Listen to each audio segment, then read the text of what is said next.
నువ్వంటూ పుట్టినట్టు నా కొరకు ఆ చూకి అందలేదు ఇంతవరకు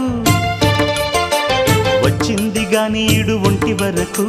వేధించలేదు నన్ను జంట కొరకు చూశాక ఒక్కసారి ఇంత వెలుగు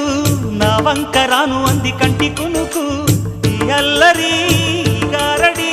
నీ లీల అనుకోనా నీ పేరు ప్రేమ అవునా